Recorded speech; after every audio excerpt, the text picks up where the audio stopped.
The morning sun spilled golden light over the small village of Rajapur, painting the narrow mud paths and thatched roofs with warmth. The air smelled of wet soil and fresh crops, and the distant sound of the river mingled with the chirping of birds. For the Sharma family, mornings began early, long before the village rooster announced the day. Anita Sharma, 17, was already awake. Her hair was tied neatly in a braid, and her hands were busy kneading dough for breakfast. Her younger brother, Rohit, barely 12, yawned and stumbled into the small kitchen, rubbing sleep from his eyes. "Rohit, help your mother with the firewood today," Anita said, her voice firm but gentle. "I'll do it later," he mumbled, clearly more interested in sneaking a bite of the fresh paratha than working. Their mother, Meera, appeared at the doorway, holding a basket of vegetables. Her face was calm, but her eyes held the silent weight of the family's struggles. Their father, Vikram, had returned from the fields only a few hours ago, and like every day, he carried the exhaustion of manual labor in the blistering sun. "Anita," Meera said softly, "you finish breakfast first, then take care of Rohit. He must learn responsibility." Anita nodded. She had grown up faster than her age demanded. Her dreams were bigger than the village, but life had anchored her firmly here. She wanted to study, to become someone who could support her family and break free from the constant worry of poverty. But every day brought a new responsibility that kept her grounded. Rohit, meanwhile, managed to sneak a paratha into his mouth before Anita caught him. He grinned sheepishly. "I'll do it after I eat," he promised. The family's life was simple but demanding. Money was scarce, and every coin was counted twice before spending. Vikram's salary from the small farm barely covered their needs, and the only luxury was the hope that the children's future could be brighter. Despite hardships, there was laughter too. Rohit's mischievous nature often brought smiles, even on the toughest days. And Meera, with her quiet wisdom, reminded them that no matter how hard life became, family was the most important treasure they had. After breakfast, Anita helped Rohit gather firewood, her mind wandering to thoughts of school. She loved learning, loved the feeling of her mind expanding beyond the village fields, and she dreamed of attending college in the city one day. But dreams were delicate things in Rajapur. They could be crushed under the weight of responsibility if one wasn't careful. By midday, the sun climbed high, and Anita worked in the small fields beside her father. Sweat dripped down her forehead, and her hands were rough and cracked from labor. She paused for a moment, looking over the fields.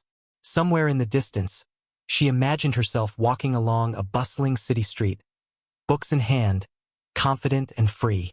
"Anita, come quickly." Rohit's voice broke her reverie. He was pointing toward the river. Curiosity sparked, she ran over. A small child had fallen into the shallow river. Without thinking, Anita rushed in and pulled him out. Soaked and shivering, the boy clung to her, crying. Meera came running, worry etched on her face, while Vikram scolded the boy's parents. Anita's heart raced, but relief filled her as the child calmed. Rohit looked at his sister with admiration. "You saved him, did you see that?" he whispered. Anita smiled faintly, her eyes reflecting both pride and exhaustion. "It's nothing, just helping someone in need," she said. Even in the village, small acts of courage defined character, Anita thought. Life here wasn't easy. Every day demanded hard work, quick thinking, and resilience. And Anita knew that these lessons, though harsh, were preparing her for a future far beyond Rajapur. As the sun began to set, painting the sky with hues of orange and pink, the Sharma family gathered under the small courtyard tree. They shared a humble meal, laughed at Rohit's antics, and whispered prayers of gratitude. Life was not perfect, but it was theirs, and in these simple moments, Anita felt the bond of family stronger than any hardship. That night, before sleeping, she wrote in her diary, "One day, I will take our family beyond this village. One day, our hard work will bear fruit, and our struggles will become stories of strength." Little did she know, the coming months would test her courage, resilience, and the strength of her family bonds in ways she had never imagined. The next few weeks in Rajapur had passed quietly, almost deceptively calm. The fields shimmered green under the monsoon rains, and the Sharma family continued their daily routine, each member carrying their responsibilities like silent warriors. Anita's dreams of studying in the city were alive, flickering in her heart like a small lamp, while Rohit's laughter filled the corners of the home. But life has a way of testing even the strongest bonds, and the Sharmas were about to face their first real storm. One morning, as the sun rose over the horizon and mist hovered over the fields, Vikram Sharma was working on repairing the boundary fence near their small farm. Anita and Rohit were helping their mother with the daily chores when a neighbor came running, her sari fluttering in the breeze, panic written across her face. "Vikram, it's urgent. The village school inspector is asking for donations, and if the fees aren't paid, they might not let the children attend classes this term." Vikram frowned, wiping sweat from his brow. "Donation? But we can barely manage our own expenses. How much do they need?" The neighbor hesitated. 2,000 rupees in cash today. 2,000 rupees. For a family living on the edge, that was a fortune. Vikram's heart sank. Every rupee they had was already stretched thin: food, medicine, the small loan for the farm, and the upcoming festival expenses. Anita, overhearing the conversation, felt a pang in her chest. She had just received her school fees notice for the next semester. The timing could not have been worse. "Father," she said softly, stepping forward, "I'll find a way. Don't worry." Vikram looked at his daughter, pride and worry battling in his eyes. "Beta, it's not easy. This is a lot of money for us." Anita nodded. She had learned long ago that worrying did not solve problems, but action did. Anita's mind raced. She thought of the small tailoring work she had done in the past for the village women. Maybe she could start again, take more orders, earn something quickly. She thought of selling the vegetables from their small backyard garden. But even that wouldn't cover the full amount. Her eyes turned to Rohit, who was busy trying to catch frogs in the puddles near the house. "Rohit," she called gently, "I need your help. We have to find a way to pay the school inspector today." Rohit's eyes widened. He had never seen his sister so serious. "But 2,000 rupees is too much. How can we get it?" Anita took a deep breath. "Every little bit counts. You and I can work together. We'll talk to the neighbors, help with their chores, sell vegetables, anything. We have to try." Rohit nodded, understanding the gravity of the situation for the first time in his young life. This wasn't a game. This was survival and education, the key to dreams. The siblings set out immediately. First, they helped Mira collect vegetables and carried them to the neighboring village market. Anita's hands were raw and bleeding from the thorny bushes, but she didn't stop. Rohit, usually playful and careless, worked quietly, carrying baskets of tomatoes and gourds, learning the value of persistence. By mid-afternoon, they had managed to sell some vegetables, but only enough to cover a fraction of the total needed. Anita's mind raced for solutions.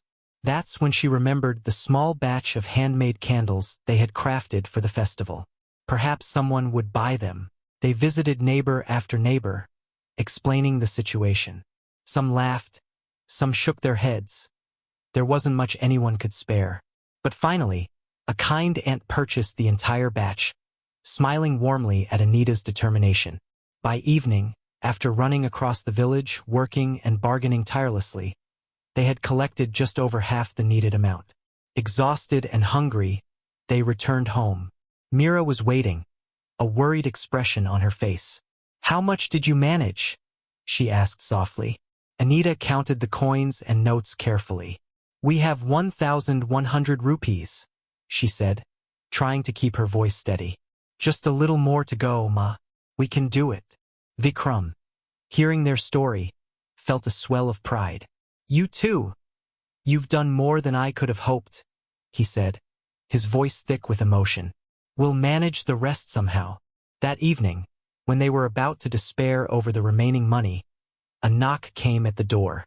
It was the village elder, a kind man who had known the Sharmas for years. "I heard about your struggle," he said gently. "Take this. You've worked hard enough. Let me help with the rest." Tears welled in Anita's eyes. Sometimes pride and effort are rewarded not just with results, but with the kindness of others. With the elders' help, they had the full amount. They immediately took it to the school inspector and ensured their education, and the education of Rohit was safe. That night, as the family sat together, tired but relieved, Mira looked at her children. You see, life isn't just about waiting for help. It's about taking initiative, being responsible, and never giving up. And sometimes, the world rewards your courage with unexpected kindness. Anita and Rohit held each other's hands. Rohit, for the first time, felt the weight of responsibility on his shoulders. He realized that growing up wasn't just about fun. It was about helping, supporting, and making sacrifices. Vikram, usually stern, placed a hand on Anita's shoulder. You've made me proud, Beta. I may not always say it, but I see your strength. Anita smiled, her heart full. Strength wasn't about muscle or age. It was about courage, persistence, and love. For a few weeks, life returned to a relative calm. Anita focused on her studies. Rohit tried to help more around the house, and Mira and Vikram watched with quiet pride. But in the back of Anita's mind, she knew this was only the beginning. Life had taught her that challenges never arrived alone. They came in waves. One evening, while Anita was studying under the dim light of a kerosene lamp, she looked at the distant city lights on the horizon, shimmering faintly through the monsoon haze. Her dreams of education, of a better life for her family, of breaking free from the confines of Rajaipur, glowed brighter than ever. I won't fail, she whispered. No matter what life throws at me, we will rise together. Little did she know, the coming months would test not just her courage, but the very bonds of family, pushing them to their limits and teaching lessons that would last a lifetime.